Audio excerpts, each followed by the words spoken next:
गए हमारे दोनों सिपाही जिनको हमने देवीदास से मिलने भेजा था? जमीन खा गई या आसमान निकल गया? जवाब दो। समझते क्यों नहीं हो तुम लोग? हमें मजा नहीं आ रहा है, हमें मजा नहीं आ रहा है, और जब हमें मजा नहीं आता हम बहुत सख्त हो जाते, हम बहुत खतरनाक हो जाते। कहाँ गए हमारे दो सिपाही? जवाब दो। हुजूर, विनायक, तुम बोलो बोलो बोलो। हुजूर, खबर मिली है कि उदय सिंह ने देवीदास का कत्ल कर दिया। हुजूर,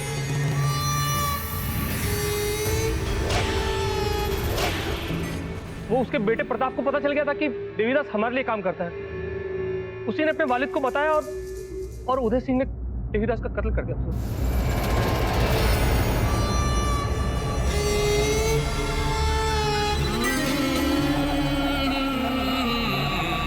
देवीदास मरा प्रताप की वजह से? हमारे दो सिपाही गायब हुए या फिर मारे गए? इसका मतलब ये हुआ कि उदय सिंह के सर से ही काम नहीं चलेगा। उदय सिंह के कटे सर के साथ प्रताप का भी सर चाहिए। जब तक प्रताप का सर नहीं मिल जाता मजा नहीं आएगा।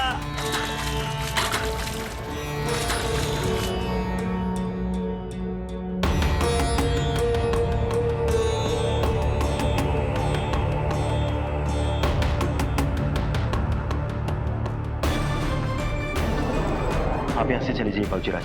अन्नदाता सचमुच बहुत गुस्से में है। बाबूजीराज, ये सही है कि आप मेवाड़ के राजकुमार हैं और मैं आपका एक साधारण सा सेवक, मगर भूल चूक माफ हो। मैंने सदा आपको अपने बच्चों सा माना है।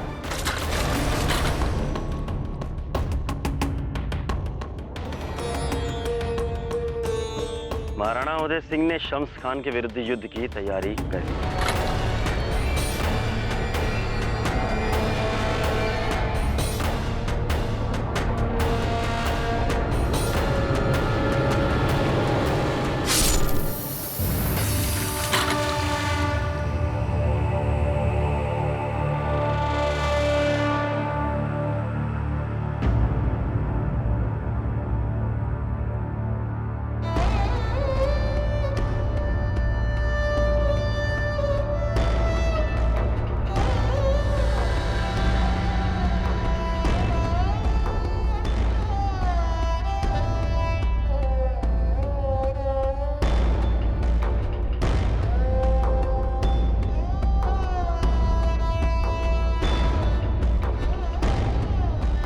लीजिए प्रताप, अपना मुंह पोंछ लीजिए।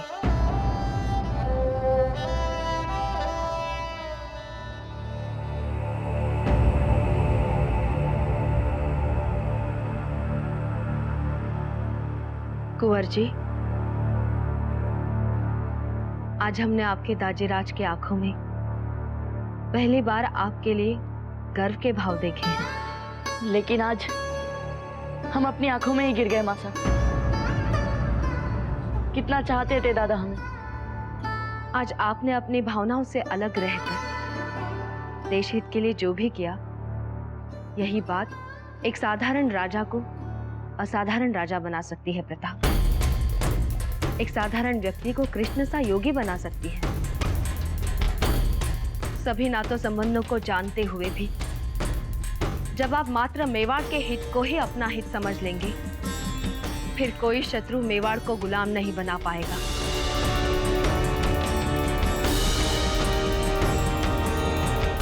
गीता में कृष्ण ने यही तो कहा था अर्जुन से, माना तुम्हें बंधु बांधवों से लड़ना है, पर महत्वपूर्ण ये नहीं है कि तुम्हें किससे लड़ना है। महत्वपूर्ण ये है कि तुम्हें सत्य के लिए लड़ना है। आपको भी प्रताप मेवाड़ के लिए लड़ना है। यही आपका कर्म है और यही आपकी पहचान।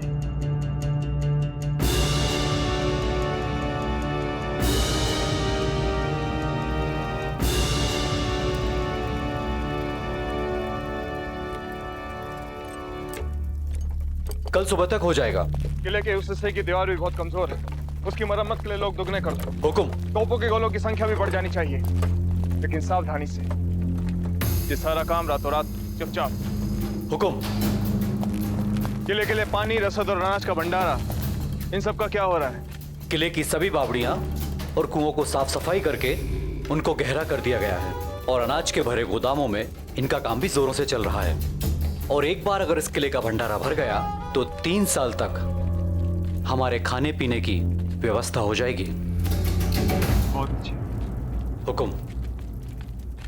महाराज, शम्स खान इधर ही आ रहे हैं।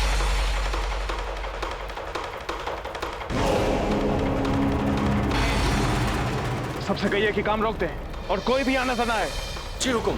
चलिए सब लोग काम रोक दीजिए, जल्दी।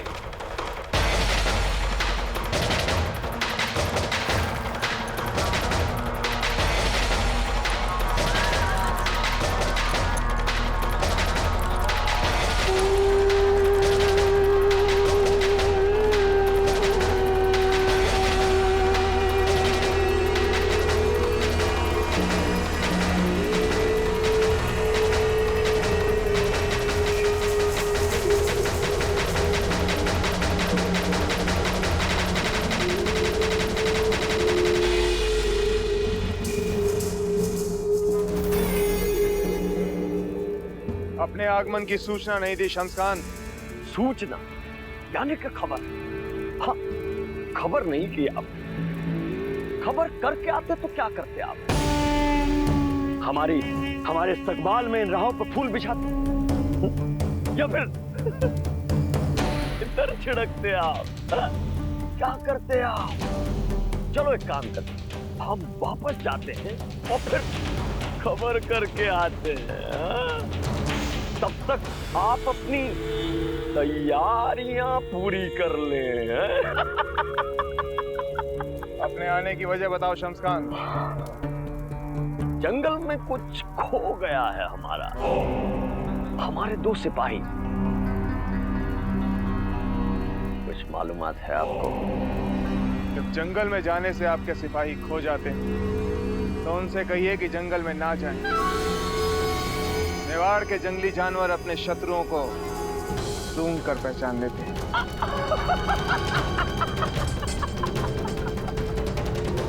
अपने लफ्जों में छुपा के क्या बेहतरीन हिदायत दिया आपने भाई, वाह, बहुत खूब।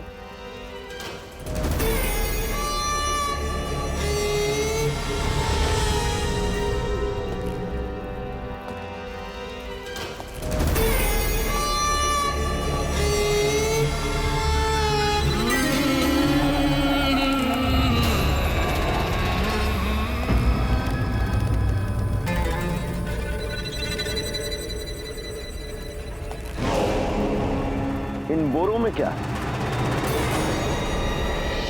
जानवरों के लिए चारा होगा।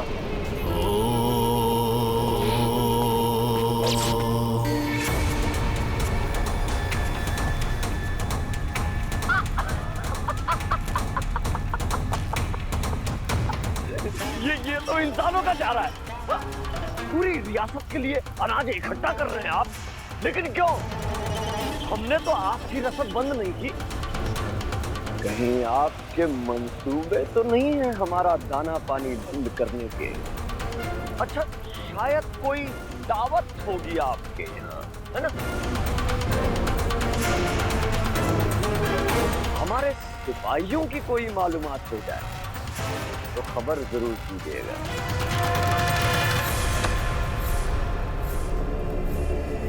राणा जी की जय।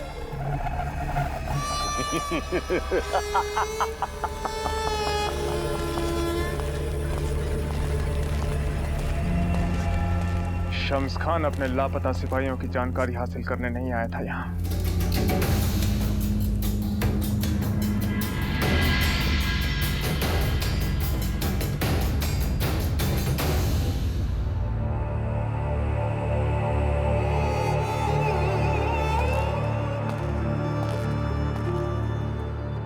ये आप क्या कर रही है माँ साहब? प्रताप, अभी तक सोए नहीं आप? मासा, हमें आभास हो रहा है कि चारों ओर कुछ चल रहा है। दाजीराज युद्ध की तैयारियां कर रहे हैं। इतना परेशान हमने आपको पहले कभी नहीं देखा मासा। क्या दाजीराज पर, हम सब पर कोई संकट आने वाला है? वातावरण में डर सा क्यों है मासा? डरना तो अच्छी बात नहीं है ना। यहाँ आइए, हमारे पास आइए। यहाँ।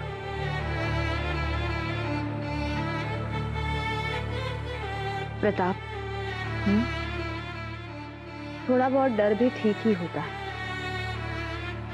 डर हमें सजग बनाता है। संकट एक सच्चाई है और डर हमारे मन का चुना हुआ भाव। इस जीवन में हम सभी एक ना एक बार मरने से पहले मृत्यु का सामना करते हैं। और पता है तब हम क्या कहते हैं अपनी मृत्यु से?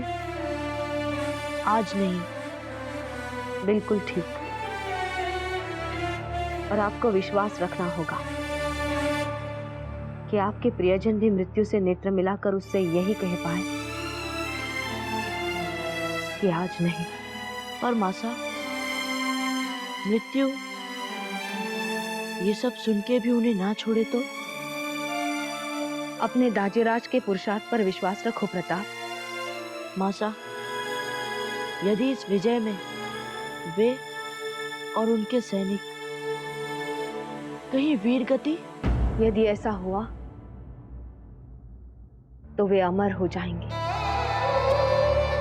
हमारे विचारों में, हमारी यादों में, हमारे इतिहास में।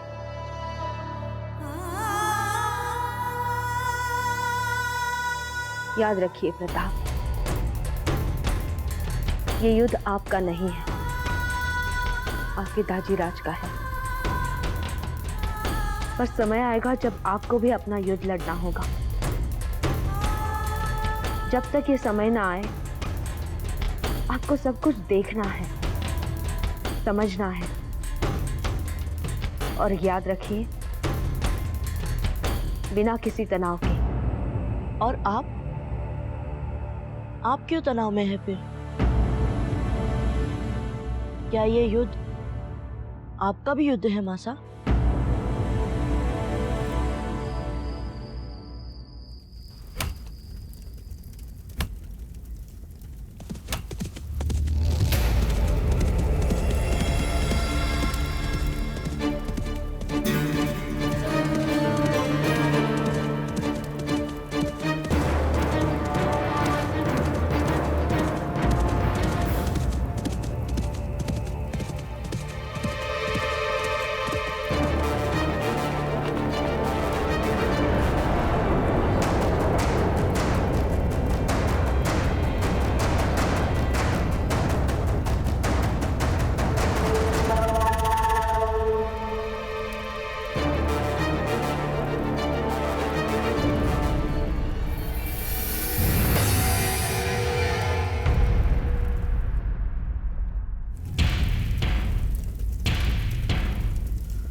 अम्मा गणी हुक्म।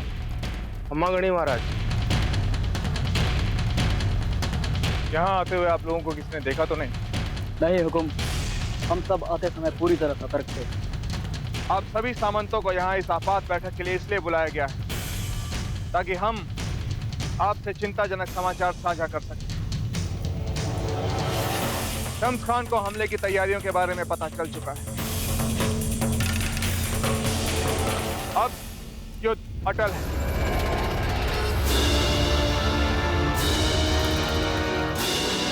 रावत जी, हमारे पड़ोसी राज्य मालवा, ग्वालियर एवं जैसलमेर कब तक सहायता पहुंचा रहे हैं? हमारे पड़ोसी मित्र राज्यों को संदेश भेजे जा चुके हैं हुक्म, और वो हमारी सहायता के लिए तैयार भी हो गए, किंतु उन्हें अभी यहाँ तक पहुँचने में कुछ दिनों का समय लग जाए। ये समाचार अच्छा नहीं है। अगर शम्स खान ने सहायता आने से पहले आक्रमण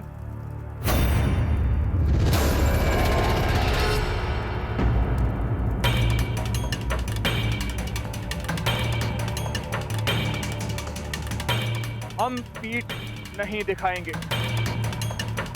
हम इतना आगे बढ़ चुके हैं कि युद्ध अवश्य होगा। अगर शत्रुओं के पास सैन्य बल है तो हमारे पास आत्मबल है। उनके शस्त्रों के सामने हमारे हौसले कम नहीं पड़ेंगे। लड़ाई तो हम अवश्य करेंगे, लेकिन अगर आवश्यकता पड़ी तो हम साका के लिए भी तैयार हैं।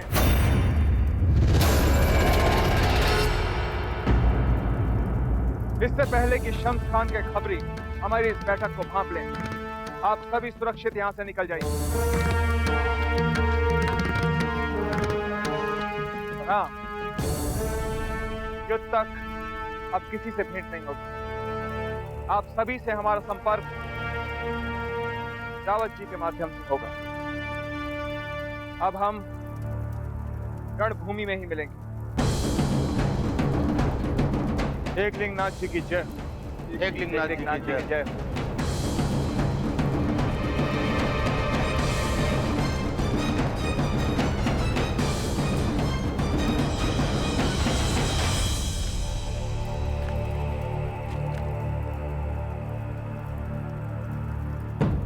ये मेवाड़ राजवंश हमारी जिम्मेदारी है। हम आपको साका का अर्थ बताने का प्रयास नहीं कर रहे, किंतु आपको ये याद दिलाना अनिवार्य है कि जब साका का निर्णय लेकर राजपूत करो या मरो की स्थिति में रणभूमि की ओर बढ़ते हैं, तो अक्सर वो युद्ध उनके जीवन का अंतिम युद्ध होता है।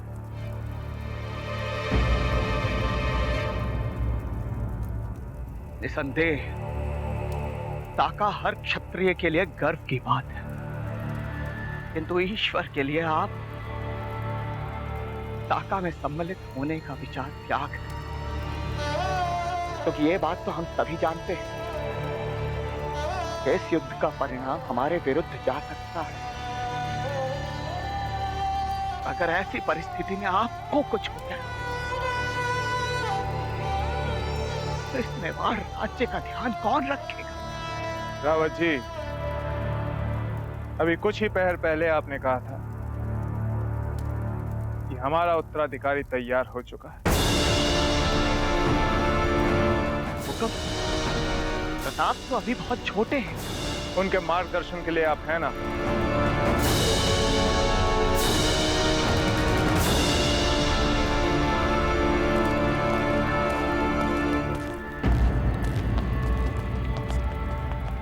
और हाँ रावत जी, अब चाहे जो भी हो,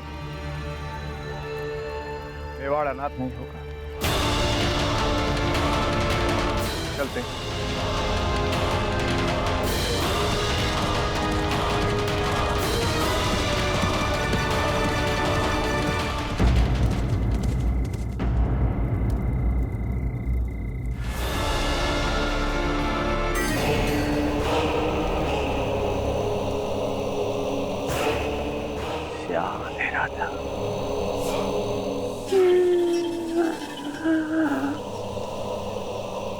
फिर जली मशाल।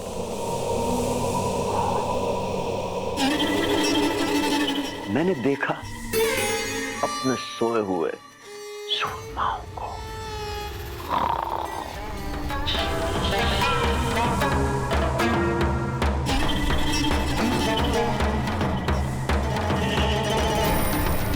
तुम्हें पता है, जब तुम सब घोड़े बेच के सो रहे थे तो तुम्हारा सरदार राजपूतों की फिक्र में जाग रहा था।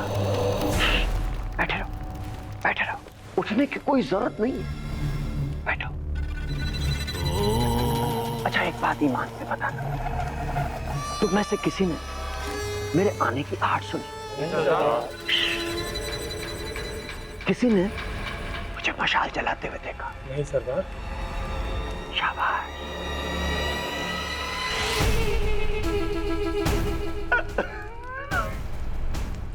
ठीक इसी तरह उदय सिंह चुपचाप हम पे हमले के मंसूबे बना रहे हैं और हमें खामोशी के साथ उसके मंसूबों पे पानी फेरना है। हमें अचानक गफलत में उसे पकड़ना है, जैसे मैंने तुम्हें पकड़ा।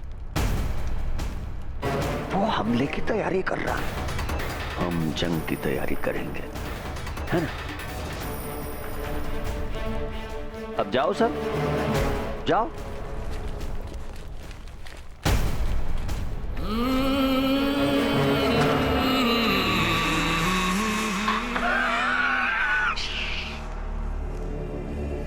अब आएगा मजा।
मासा, बरसों पहले जो त्याग, बलिदान और वीरता आपने दिखाई थी, समय आ गया है कि मेवाड़ फिर से वही त्याग, बलिदान और वीरता देखे। किले की सभी स्वाभिमानी रानियों को अपना आशीर्वाद दीजिए मासा।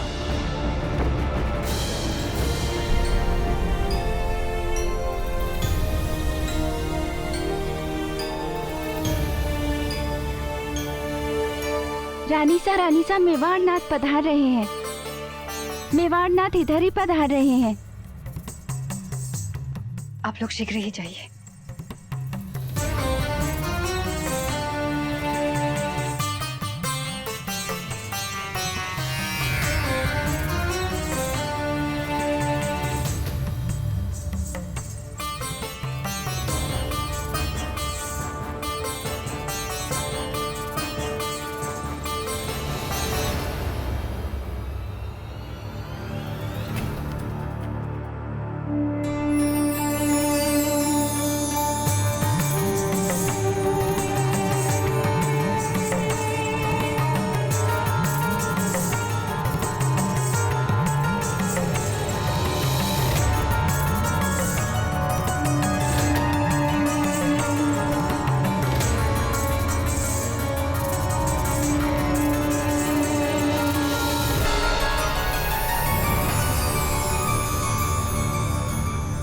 जाइए भटियानी जी,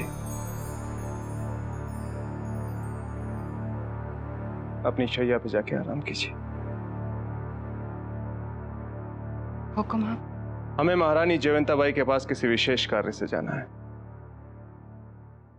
इसलिए आज हमारी प्रतीक्षा मत कीजिएगा।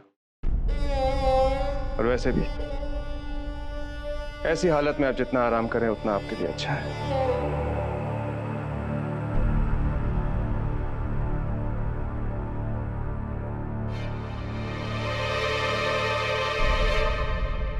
और पता है क्या कहा उस सिपाही से राणा सांगा ने?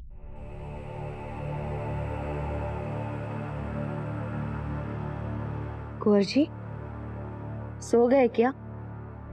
राणा सांगा ने कहा कि तुम शूरवीर के शरीर को मिटा सकते हो, उनकी आत्मा को नहीं। शूरवीर तो मर के भी अमर होते हैं। जुग जुग जियो कुंवर जी। महारानी सा, मेवाड़नाथ पधार रहे हैं। राणा जी इस समय यहाँ?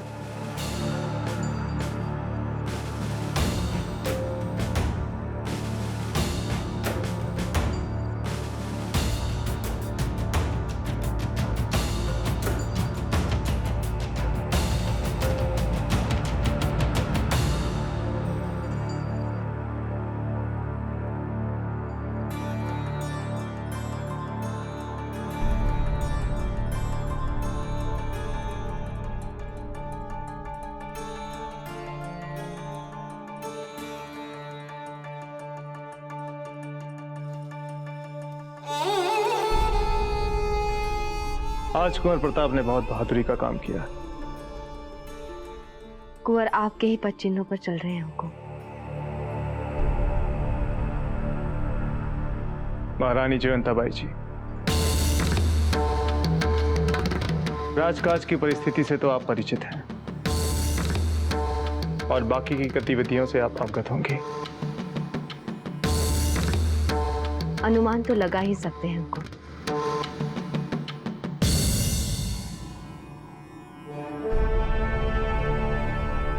इस राज्य की सभी महिलाओं के लिए आप एक आदर्श, और आज आपके सामने वो घड़ी आ गई जब आप इस कुल के बलिदानों की परंपरा को आगे बढ़ाएं, आने वाली पीढ़ियों के लिए एक उदाहरण बन जाए और इतिहास में हमेशा हमेशा के लिए अमर हो जाए।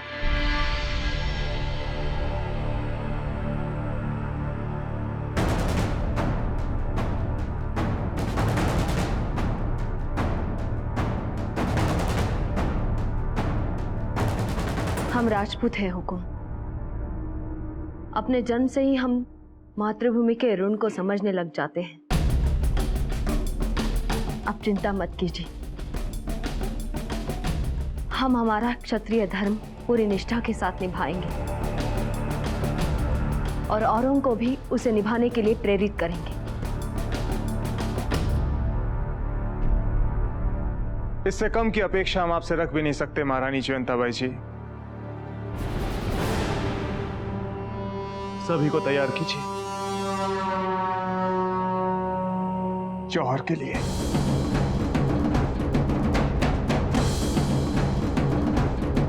राणा जी, आप अपना धर्म निभाएं, हम हमारा निभाएंगे। हम इसी समय इसकी तैयारियां आरंभ करवाते हैं।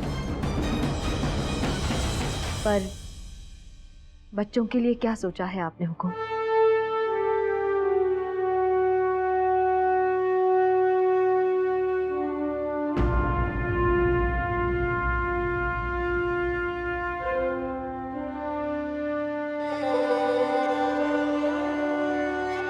उसके बारे में हम आपको बाद में बताएंगे। एकलिंग नाथ जी का आशीर्वाद हम सब पर बना रहे। चलते हैं।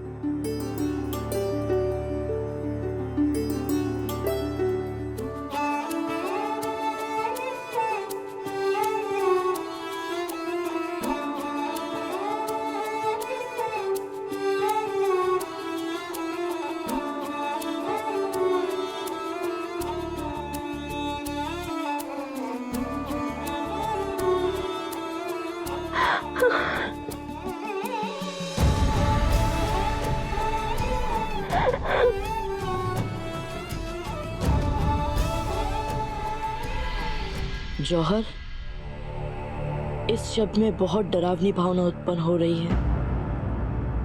हमें इसका अर्थ पता करना होगा हर हाल में।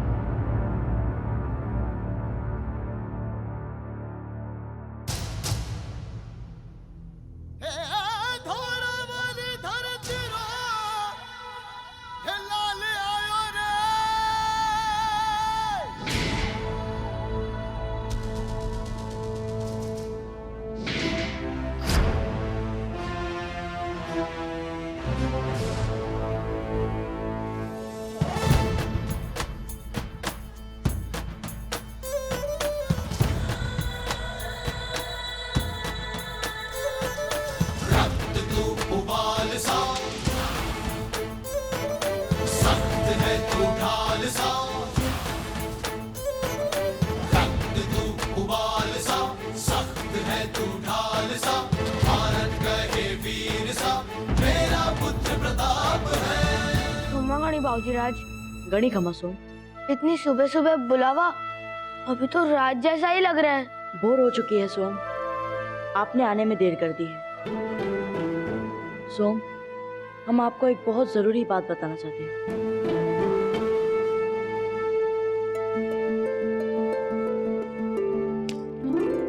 ओहो सोम, ये सोने का समय नहीं है, अपनी आंखों को पूरी तरीके से खुली रखने का समय है। सो कौन रहा था बाबूजी राज? मैं तो ध्यान कर रहा था। ध्यान? हाँ हाँ, जानते हैं हम आपका ध्यान। अब ध्यान से हमारी बातें सुनिए सोम। हुकुम। कल रात हमने रानी माँ और दाजीराज के बीच एक बहुत ही भयानक बात सुनी है सोम। भयानक? क्या जंगल में जो बड़ा शेर घूम रहा है उसके बारे में बात कर रहे थे महाराणा सा और महारानी जी? नहीं सोम, वे शेर की बातें नहीं कर रहे थे, वे राजपूतों के गौरव की बातें कर रहे थे, क्षत्रियों के धर्म की बातें कर रहे थे, और जौहर, हाँ वो जौहर की बातें कर रहे थे। हमें बार बार यही प्रश्न सता रहा है सोम कि दाजीराज और रानी मासा आखिर क्या बातें कर रहे थे, और इसका उत्तर ढूंढने में आप हमारी मदद करेंगे ना सोम? बाबूजी राज, सुबह सुबह बुलाकर क्यों मरवाने की बातें कर रहे हैं? मैं कोई गुप्तचर थोड़ी हूँ। अगर मेरे पिताजी को ये बात पता चली ना तो वो मुझे अवश्य दंडित करेंगे।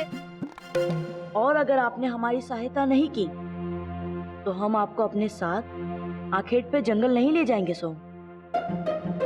सोच लो।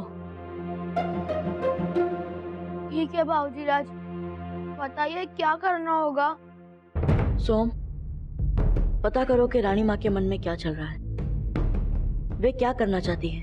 ठीक है हुकुम, लेकिन अब मैं थोड़ा विश्राम कर लूं? बिल्कुल नहीं।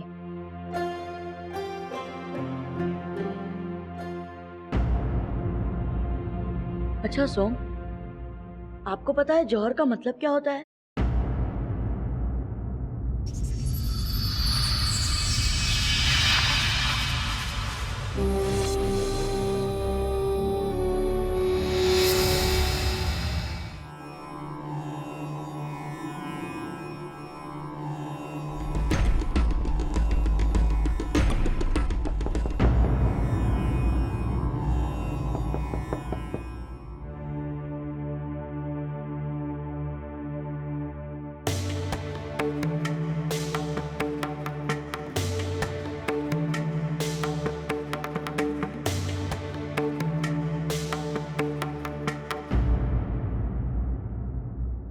कौन?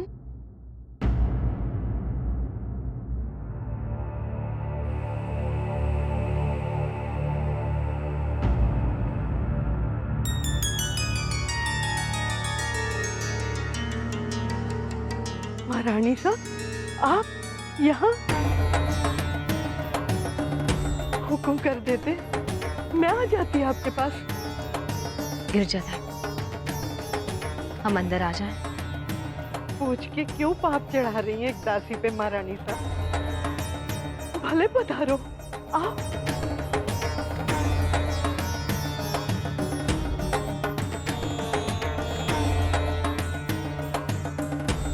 महारानी साहब, पूछने का अपराध क्षमा हो तो एक बात पूछूं?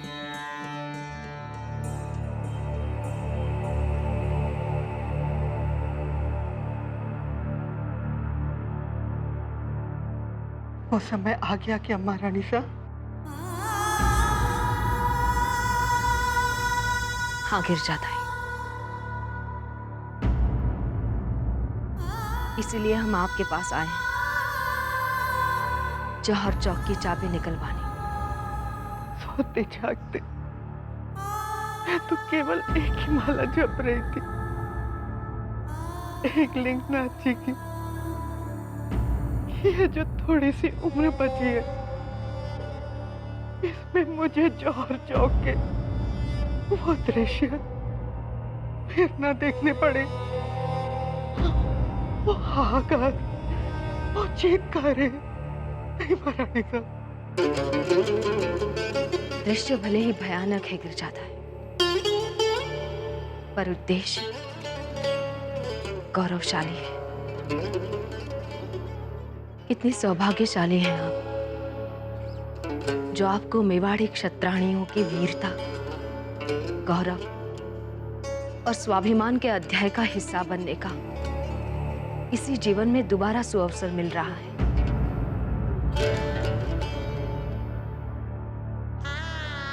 जाइए, चाबी लाइए।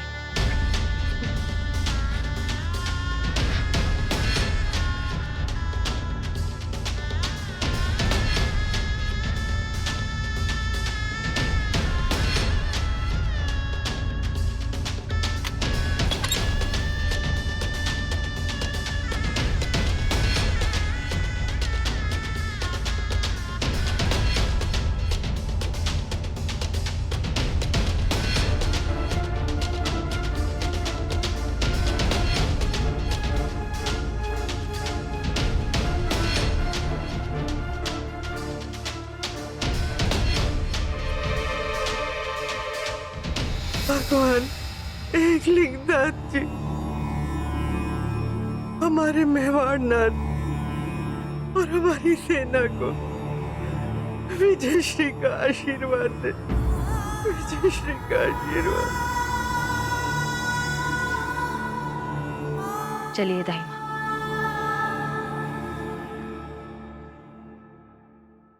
रानी माँ, रानी माँ, रानी माँ, रानी माँ।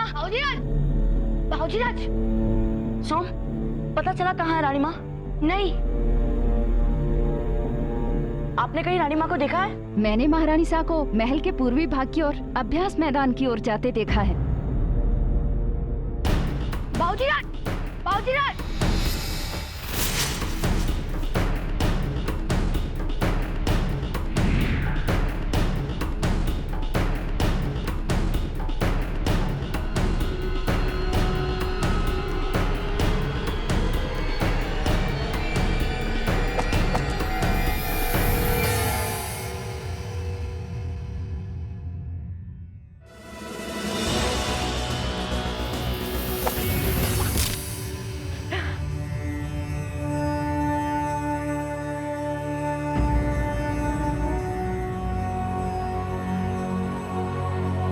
बाबूजीराज, पुकारते क्यों नहीं आप महारानी सा को?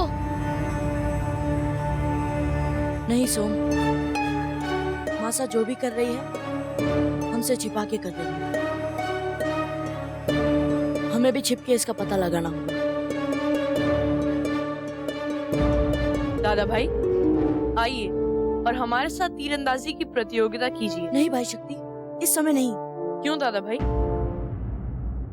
हमसे मुकाबला करने में डर लगता है आपको? डर?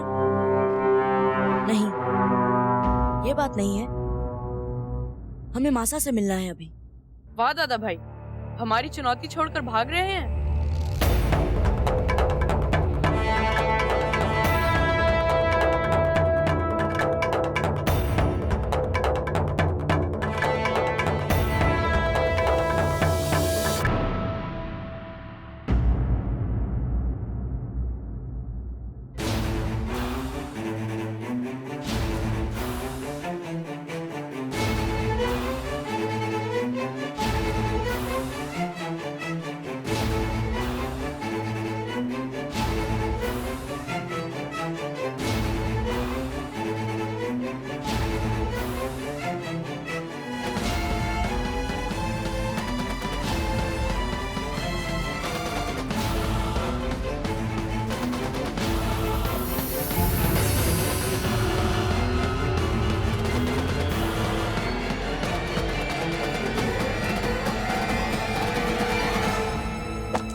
बस अब तो खुश।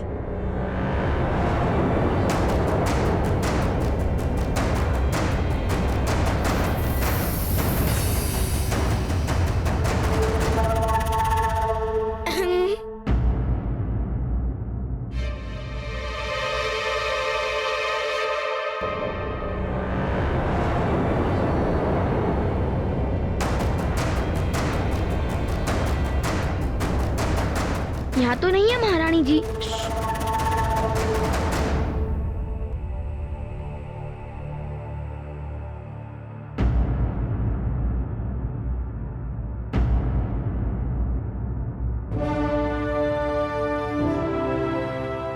उस कक्ष की ओर क्यों जा रही है रानी माँ? वो तो जौहर चौक के नाम से जाना जाता है और कई वर्षों से बंद पड़ा है।